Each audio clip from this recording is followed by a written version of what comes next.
Hey guys, we are starting our stained glass window assignment. The first thing that you will need to do is measure a 2-inch border all the way around. Now if you have just a small short ruler at home, you can just do it like this, where you just do a little dash every few inches at 2 inches deep. Okay, it's really important that you do this border because this border holds the entire stained glass window together. Okay, so once you do that, do it all the way around.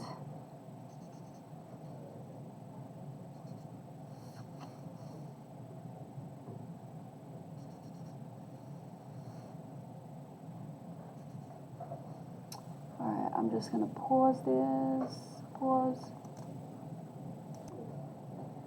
Okay, once you've done the lines all the way around the edge, you can make your life a little easier if you have a yardstick.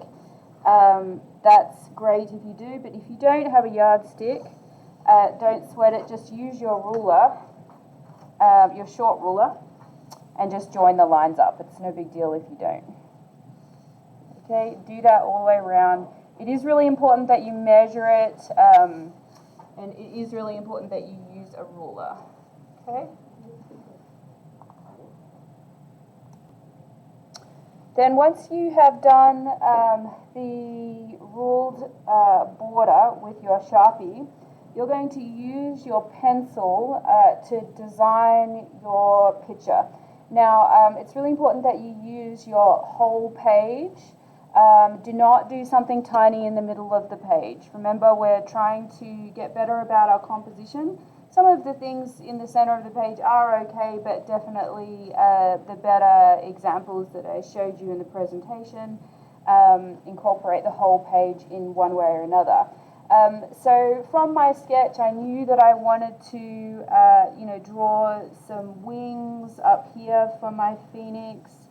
You guys are choosing your own mythical creature, however you interpret that, and you're using the whole page based on the sketch that I already did, and if you fast forward that, then I have come up with this drawing.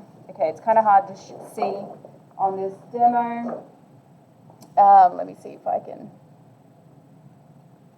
There we go, you might be able to see that a little bit better. Alright, in lead pencil first. Okay, you're going to deal with these open spaces because you're not going to have any large open spaces. Everything is going to be a pattern or some sort of design in the background, but we're going to come back to that. The reason why you're avoiding large open spaces is because everything has to be connected. Once you have done your drawing, then you're going to use one of these thick Sharpies, and you're going to go over the Sharpie, over the lead pencil in a 1/2 inch thickness. So that means you're going to have to probably do at least 2 to 3 lines of thickness. Okay, does that make sense? Okay, I wanted to make sure that you could do this with just an ordinary marker. If you don't have a thick Sharpie, you can just use the ordinary Crayola marker as well.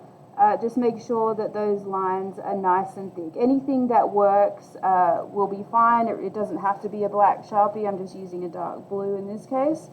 And make sure that your lines are nice and thick, even all the way around.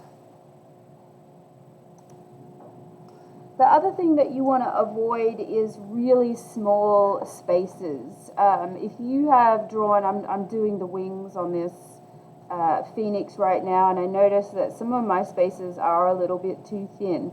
So if you've drawn in pencil, don't feel like you have to stick to that.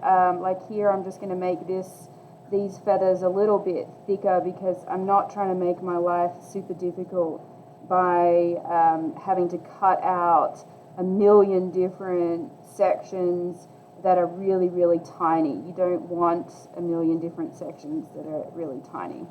You are going to have to space all of your sections out. The other thing that you need to avoid is having floaters. So for example, if you decide, say you have, let's just say I have I don't know, some sort of object out here, okay? Everything has to be connected to something. You can't have something floating in the middle of space, so you can't really see that. I have drawn like a floater right there, okay? When we get to cutting, this is not going to work because everything has to be connected to another. So if you've done something like that, then think of a creative way to connect it to another space where every line is connected.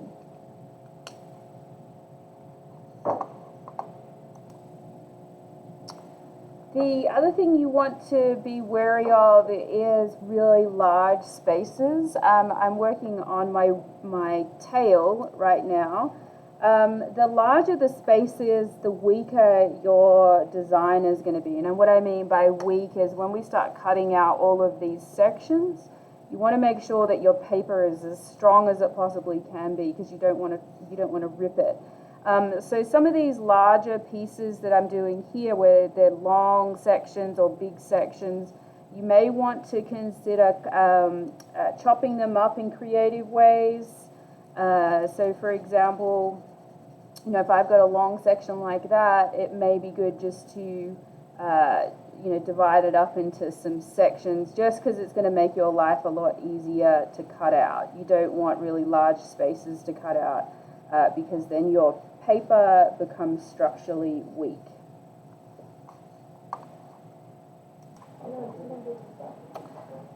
So also think about when you get into smaller sections like this part of the wing, think about staggering the sections in a way that may strengthen your picture rather than weaken.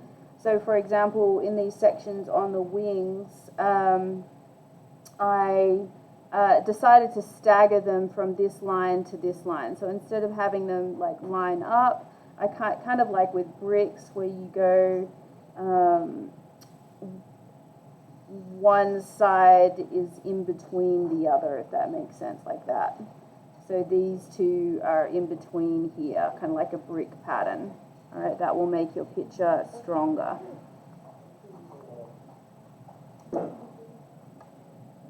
If you realize you have gotten too small, like this is too small over here, just let it be. Like you don't have to cut out everything. The good thing about this black paper is that if I decided I don't want to make it too small here, but I've drawn it in there, just ignore it and go to the next one.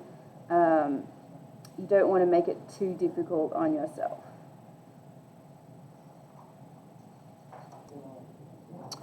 Okay, once you've done your overall design, then you have to work out what you're going to do in the background, meaning all of this space here, okay?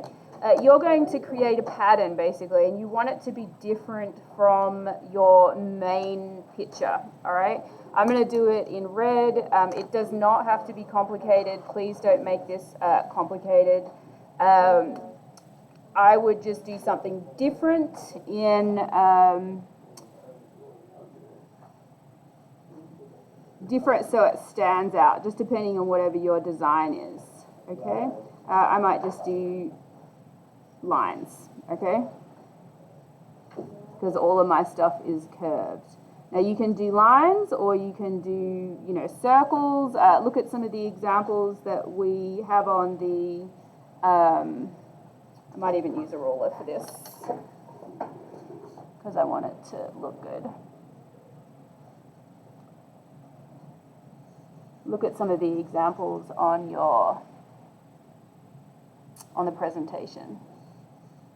Okay, because the idea is that everything's going to be connected. There are no floating spaces, and you're going to cut out everything that is not in is not marked.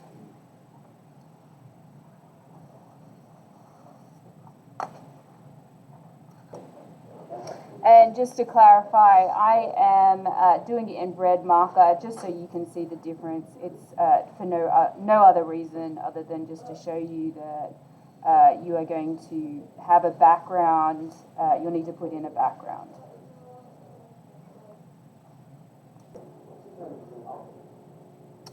Okay, so the next part you will be, nope, let's wait until these guys leave. I'll be right back.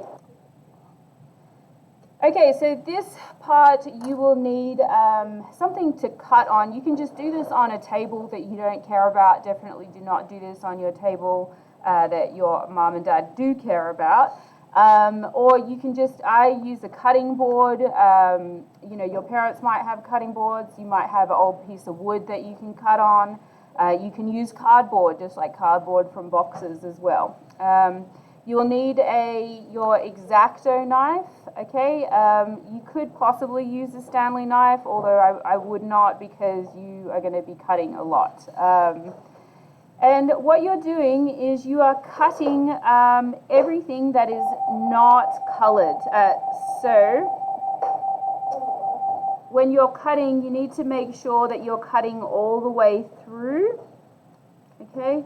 And you're not ripping. See, if it doesn't come off easily, you may need to get a new blade, or you just may need to cut the edge a little bit. Like, see right here, I want to rip that off, okay? But I don't want you to rip it off. Don't do that because then you'll rip it. You'll rip the paper. You do need to make sure that you're cutting all the way through. And make sure you're holding the blade too. It's easy to get mistaken with the wrong side of the blade. So you'll notice that that's the sharp side and that you might hold it the wrong way. You might not be cutting it. Just make sure your blade is nice and sharp and that you have something underneath. And then you'll just be cutting. This takes the longest amount of time. It should take you about 3 days to cut. This is basically a 2-week project. I'll be sending you guys the paper out once it's all cut. Just please don't be tempted. See, I really need to change that blade to a sharper one because it should cut easily. If it's not cutting easily, you need to change your blades out. All right, so I just changed my blade out and it's working a lot easier, okay? The other thing is when you're working, you may have to use your body mechanics appropriately, okay? Do not push the blade, all right? You always have to be pulling it towards you. And make sure you're pushing hard enough so it is going through the paper, all right? And make sure you get to the end because there will be a temptation to just rip that last bit and then you'll make it really ugly, okay? You are not, you do not have to stick to the Sharpies.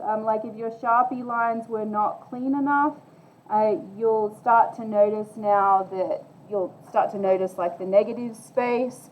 Just make sure that it is even and it looks clean.